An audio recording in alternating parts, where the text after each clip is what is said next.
কোটা আন্দোলন ঘিরে সহিংসতায় নিহতদের স্মরণে আগামীকাল মঙ্গলবার একদিনে রাষ্ট্রীয় শোক পালন করা হবে। আজ সোমবার মন্ত্রিসভার বৈঠকে এ সিদ্ধান্ত নেওয়া হয়। মন্ত্রিপরিষদ সচিব মাহবুব হোসেন এ তথ্য নিশ্চিত করেছেন। তিনি জানান, মন্ত্রিসভার বৈঠকে শোক প্রস্তাব গ্রহণ করা হয়। আগামীকাল সারা দেশে একদিনে রাষ্ট্রীয় শোক পালনের সিদ্ধান্ত হয়েছে। আর বিভিন্ন আকারে যে বিষয়টি আলোচনা হয়েছে সেটি আলোচনা আমার সবার শুরুতেই হয়েছিল। সেখানে মূলত আপনারা জানেন যে আমাদের কোটাবৃন্দ আন্দোলনের নিয়ে যে পরিস্থিতি সৃষ্টি হয়েছে, সেখানে স্বরাষ্ট্রমন্ত্রী মহোদয়ের তরফ থেকে একটি প্রতিবেদন উপস্থাপন করা হয়েছিল এবং সেখানে অন্যান্য মন্ত্রীগণও তাদের তরফ থেকে বিস্তারিত তথ্য উপস্থাপন করেছেন এবং সেখানে সে তথ্য পর্যালোচনা করে আলোচনা করে মন্ত্রিসভার দুটি সিদ্ধান্ত গ্রহণ করেছেন।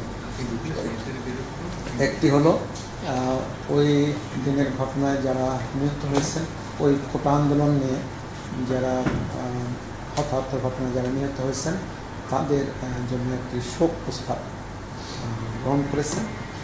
সেই শোক প্রস্তাবটা আনুষ্ঠানিকভাবে নেওয়া হয়েছে। আর দ্বিতীয় যেটা করা হয়েছে সেটা আগামীকাল দেশব্যাপী শোক পালন করা হবে এবং সেই শোক পালন অংশ হিসেবে কালো ব্যাজ ধারণ করা হবে এবং মসজিদে দোয়া, মন্দির, গির্জার প্যাগোডায় প্রার্থনা করা হবে।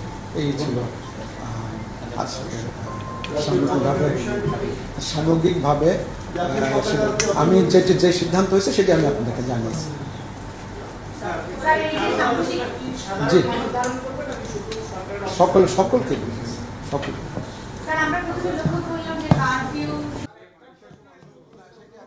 কোটা সংস্কার আন্দোলনের সহিংসতা ও চলমান কারফিউ পরিস্থিতির মধ্যেই প্রায় এক মাস পর আজ সোমবার মন্ত্রিসভার বৈঠক অনুষ্ঠিত হয়।